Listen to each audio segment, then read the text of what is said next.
स्वागत है दोस्तों आपके अपने चैनल विशु टेक में। तो चलिए स्टार्ट करते हैं आज का वीडियो। और जैसा कि आपको पता है, myself Vishnu Narayan Dwivedi and working Larsen Toubro which is based on engineering aspects organisation. तो जैसा कि आप लोगों को पता है, हम लोग अभी के टाइम में डिस्कस कर रहे हैं वेल फाउंडेशंस के मोस्ट इंपॉर्टेंट कंपोनेंट, जो कि सब फाउंडेशंस यानी जिसको हम लोग बोलते हैं सब स्ट्रक्चर्स का मेन कंपोनेंट होता है किसी भी हैवी सिविल इंफ्रा या हैवी स्ट्रक्चर्स की बेयरिंग कैपेसिटी को इंक्रीज करने के लिए। तो जैसा कि अभी हम लोगों ने till now we have covered up to part number 5। अब आज आज हम लोग डिस्कस करेंगे पार्ट नंबर 6 पे, जो कि स्टार्ट होगा related to bottom plug, the most important activity of the this well foundation. जैसा कि आपको यहाँ पे दिख रहा है दोस्तों, ये जो फेस है, ये बॉटम प्लग, ये किस तरीके से किया जाता है at the end activity to provide great load bearing capacity to the foundation. इसके बारे में हम लोग आज डिस्कस करेंगे कि ये जो यहाँ पे हम लोग कंक्रीट करते हैं अंडर द वाटर, ये बॉटम प्लग कंक्रीट कैसे करते हैं, इसके बारे में हम लोग यहाँ पे डिस्कस करेंगे। तो जैसा कि सबसे पहले आप यहाँ पे एक चीज देख लीजिए दोस्तों, जब भी कोई वेल फाउंडेशन हमारा फाउंडिंग लेवल जिस लेवल तक उसको सिंक होना है, उस लेवल तक सिंक करने के बाद में, तो फाउंडिंग लेवल पे सिंकिंग के बाद में दोस्तों हम लोग क्या करते हैं, बॉटम प्लग के प्रोसेस को अडॉप्ट करते हैं।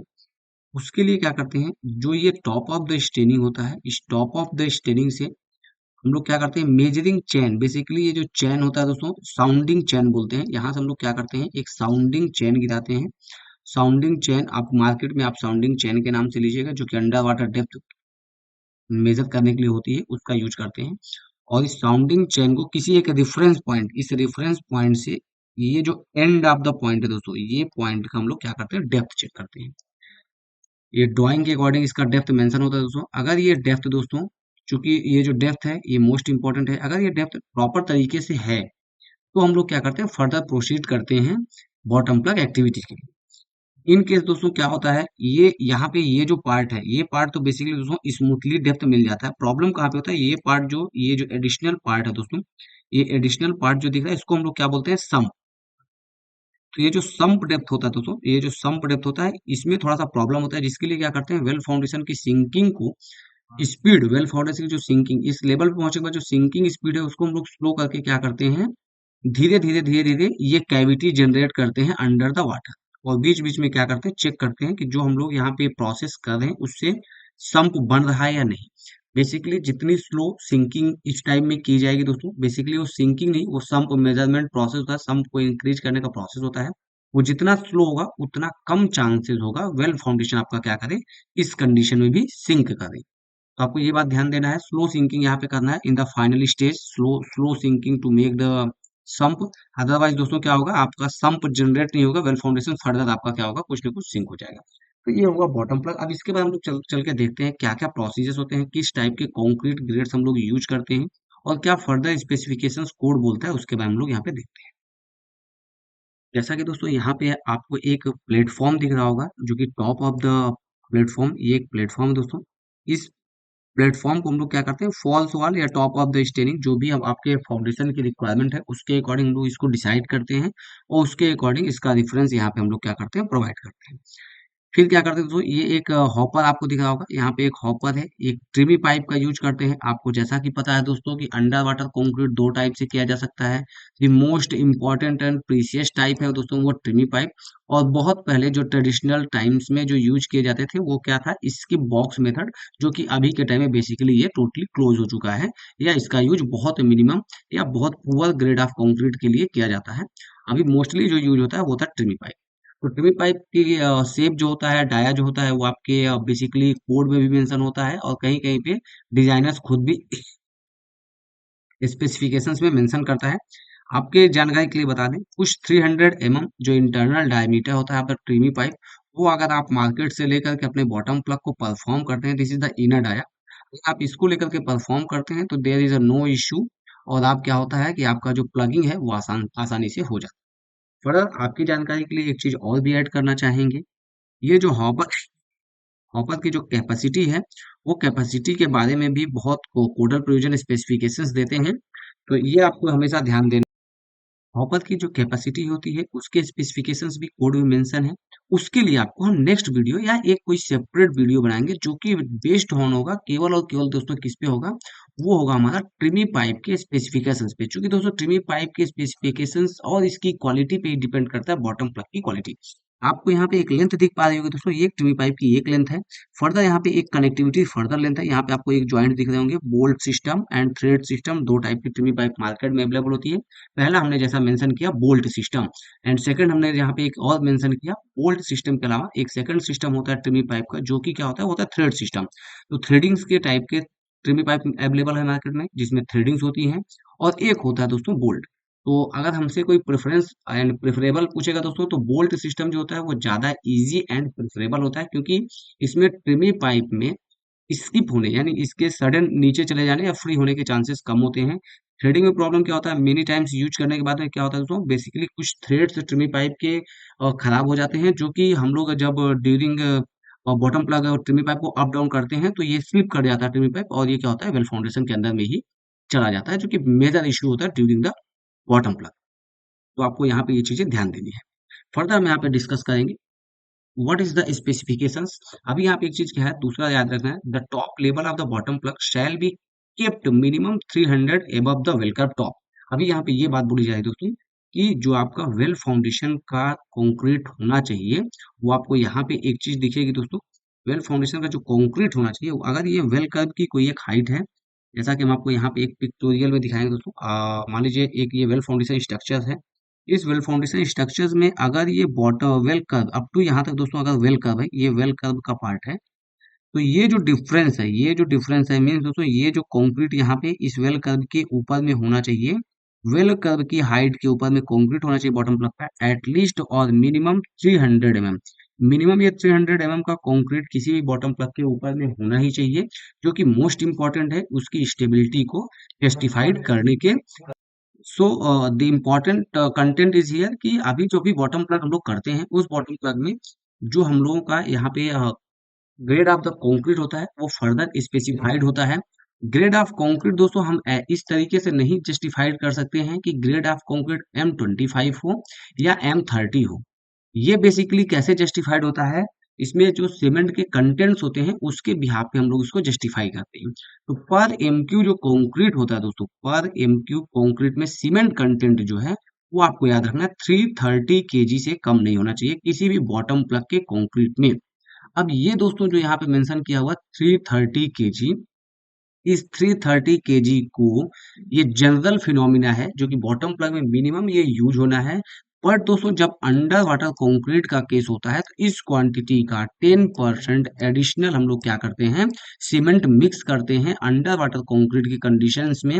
क्योंकि बहुत सारा ऐसा सीमेंट होगा जो कि वाटर में ड्यूरिंग ट्रिमी पाइप कंक्रीट करते टाइम हम लोगों का क्या होगा, वो वॉश आउट होगा और फ्लो करके ऊपर में आ जाएगा टॉप ऑफ द वाटर।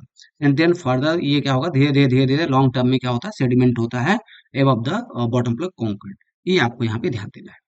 अब इस कंडीशंस में एक जो मोस्ट इंपॉर्टेंट टर्म है वो आपको यहाँ पे ध्यान देना है, कभी भी जब भी बॉटम प्लग हो उस टाइम में ट्रिमी पाइप जो होना चाहिए दोस्तों, जब भी कंक्रीट स्टार्ट हो और जब तक कंक्रीट फिनिश ना हो up to the drawing level, वो कंटिन्यू बॉटम प्लग की कंक्रीट चलती रहनी चाहिए। उसमें किसी भी प्रकार का कोई भी इंटरप्शंस नहीं होने चाहिए, किसी भी प्रकार के कोई स्टॉपेज नहीं होने चाहिए। यहाँ पे अब दो केस बनता है दोस्तों, एक, क्या हम ट्रिमी पाइप के कंक्रीट को कंटिन्यू इन फ्लो स्पीड कर सकते हैं, या ट्रिमी पाइप से जो भी कंक्रीट हो उसको हमको स्लो करना चाहिए। यहाँ पे दो content basically consultant and clients के टाइम में ये बहुत प्रॉब्लम्स होती है कि ट्रिमी पाइप के थ्रू बॉटम प्लग का कंक्रीट स्लो होना चाहिए या फास्ट होना चाहिए। तो बेसिकली इस केस में अगर आप जस्टिफाइड तरीके से कोडल प्रोविजंस को फॉलो करिएगा और ट्रिमी पाइप के स्पेसिफिकेशंस को फॉलो करिएगा, तो जितना जल्दी हो सके आपका बॉटम प्लग का कंक्रीट खत्म होना चाहिए। और मीन वाइल में उसमें चूंकि यहाँ पे मेंशन किया हुआ किसी प्रकार का कोई इंटरप्शंस नहीं हो बॉटम प्लग के कंक्रीट में, तो मतलब फास्ट जो है वो एक्सेप्टेबल है। वेरी स्लो कंडीशंस का मतलब क्या होता है दोस्तों कि जो सीमेंट के कंटेंट्स होंगे वो एक दूसरे के साथ में अंडर वाटर में बहुत ज्यादा कनेक्टेड नहीं होंगे, जो कि मेजर इशू होगा इन द बॉटम प्लग। तो ये हुआ तरीका जिससे हम लोग बॉटम प्लग करते हैं। फर्दर आपको कोई अगर इसमें इन्फॉर्मेशन चाहिए होगी तो आप जरूर बीच में कमेंट करिएगा, हम आपको डिटेल्ड और भी जो भी स्पेसिफाइड आपके क्वेश्चंस होंगे उसका रिप्लाई देंगे। जब भी बॉटम प्लग कंप्लीट करते हैं तो फर्दर एक कंटेंट आता है कि हम कैसे चेक कर पाएंगे कि हमारा जो बॉटम प्लग है वो पूरी तरीके से सेफ है और उसमें किसी प्रकार की प्रॉब्लम्स नहीं है। तो उसके लिए क्या होता है दोस्तों, अंडर वाटर यहाँ पे क्या होता है, वाटर का एक टेस्ट होता है जो कि रेट ऑफ राइज के नाम से जाना जाता है।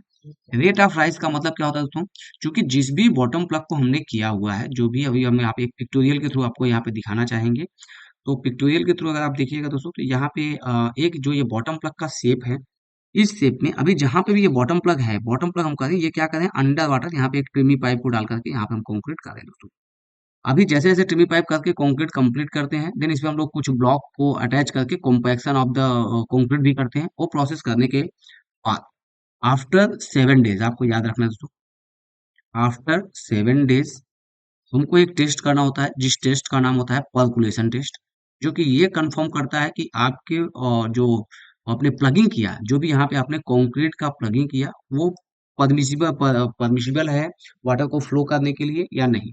तो यहाँ पे जो रेट ऑफ राइज नीचे से ऊपर जाने का ट्राई करेगा, क्योंकि चारों तरफ दोस्तों क्या होगा, इसके वाटर कंटेंट ही होगा वेल फाउंडेशन के चारों तरफ नीचे में। तो जब भी हम इसको प्लग करते हैं तो रेट ऑफ राइज इसके थ्रू नीचे से ऊपर जाने का हमेशा ही क्या करता है दोस्तों, यहाँ पे ट्राई करता है। तो जब रेट ऑफ राइज ऊपर की ओर जाए तो ये ध्यान देना है कि ये किस रेट से ऊपर जा रहा है। तो इसके लिए क्या करते हैं, मान लीजिए दोस्तों अगर एग्जिस्टिंग ग्राउंड वाटर टेबल क्या है, इस कहीं पे इस कंडीशंस में इस लेवल पे है, कुछ भी मान लीजिए एक लेवल एक्स है, तो इस एक्स लेवल से एग्जिस्टिंग वाटर टेबल, आपको याद रखना है आसपास का वाटर टेबल से हमको क्या करना है, 5 मीटर हम लोगों को वाटर को निकालना है, अप टू 5 मीटर वाटर को रिमूव करना है, जिसको हम बोलेंगे 5 मीटर वाटर को हम लोग क्या करते हैं, रिमूव करते हैं with the low speed of water pump. आपको याद रखना है बहुत स्पीड वाले वाटर पंप से हम लोग नहीं निकालते हैं, with low capacity approx 5 HP और 7 HP के वाटर पंप से हम लोग क्या करते हैं, वाटर को यहाँ पे निकालते हैं। ये वाटर निकालने के बाद में दोस्तों आपको एक चीज ध्यान देना है, जब भी ये कंडीशंस हो जाए, रिमूवल के जस्ट स्टार्ट करते हैं 24 आवर्स ऑब्जर्वेशन। जैसे ही वाटर आप निकाल देते हैं तो ईच आवर्स हम लोग एक ऑब्जर्वेशन करते हैं कि यहाँ से जो पानी ऊपर में आ रहा है वो कितना पानी ऊपर में आया और किस लेवल के बाद में पानी किस लेवल पे पहुंच रहा है। इसके लिए दो तरीका हम लोग अडॉप्ट करते हैं। एक तो हम लोग क्या करते हैं, यहाँ पे हैंगिंग कंडीशंस में कुछ मार्किंग वाले प्लेट्स यूज करते हैं, और हम लोग कुछ ऑब्जर्वेशन सर्वे के थ्रू भी करते हैं, जो कि बेसिकली साइड पे ये बेसिकली मेजरली नहीं होता, हम लोग जो मेजरली करते हैं वो कुछ मार्किंग करके ही करते हैं।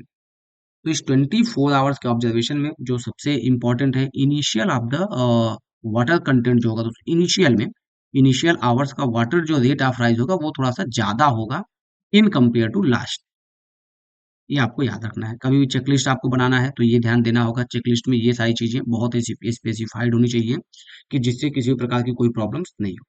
अब जो कोड बोलता है, अब हम लोग उसकी यहाँ पे बात करते हैं। जब भी आपका कोई सा भी प्लगिंग हो तो प्लगिंग इस तरीके से सही मानी जाएगी कि जो रेट ऑफ राइज है वो 10 सेंटीमीटर पर आवर से कम होना चाहिए, मीन्स ज्यादा नहीं होना चाहिए। इसका कहने का मतलब ये है दोस्तों, 24 आवर्स में आपका जो रेट ऑफ राइज के अकॉर्डिंग 2400 mm से ज्यादा क्या है, वाटर ऊपर नहीं आना चाहिए। अगर वो 2400 mm तक है then it is good quality of bottom plug. Basically दोस्तों अगर आपका good quality of bottom plug है तो जो रेट ऑफ राइज है दोस्तों वो 1 मीटर से भी ज्यादा नहीं होता है, अगर आपने बहुत अच्छे से किया हुआ है बॉटम प्लग को। कभी कभी क्या होता है इन मानसून सीजन दोस्तों, क्योंकि फॉल्स वॉल्स में कुछ प्रॉब्लम्स होती हैं तो कुछ वाटर सीपेज होते हैं जिसकी वजह से रेट ऑफ राइज क्या होता है, ज्यादा दिखता है, but below the water bottom plug बहुत रेट ऑफ राइज कम होता है। बट अगर किसी भी कंडीशंस में आपको ये रिजिडिटी बतानी हो कि आपका परमिसिबल लिमिट, तो 2400 mm आपका क्या है, परमिसिबल लिमिट है, ये आपको यहाँ पे याद रखना है। तो फर्दर यहाँ पे एक चीज है दोस्तों, जैसे कि आपका ये बॉटम प्लग कंप्लीट होता है, नेक्स्ट एक्टिविटी पे हम लोग नेक्स्ट वीडियो में बात करेंगे। वो एक्टिविटी होने वाली है बेसिकली, वो एक्टिविटी होने वाली है सैंड फिलिंग और वाटर फिलिंग। अब आपको यहाँ ध्यान देना है, सैंड फिलिंग और वाटर फिलिंग, इन दोनों केस के साथ साथ हम नेक्स्ट वीडियो में ही कंक्लूड करेंगे इंटरमीडिएट प्लग, जो कि हम लोग करते हैं किसी भी वेल फाउंडेशन में। वो किस कंडीशन में इंटरमीडिएट प्लग होता है और किस कंडीशन में टॉप प्लग होता है, इसके बारे में हम लोग अपने नेक्स्ट वीडियो में डिस्कस करेंगे। तो अभी तक अगर आपको वीडियो पसंद आया हो तो प्लीज लाइक करें वीडियो को। पहली बार चैनल पे विजिट कर रहे हैं तो प्लीज सब्सक्राइब भी करें चैनल को, क्योंकि सिविल इंजीनियरिंग से रिलेटेड बहुत सारे कंटेंट्स आपको यहाँ पे अवेलेबल मिलेंगे। तो thanks for watching this video. Thank you so much to visit our channel विशुटे। Thank you so much.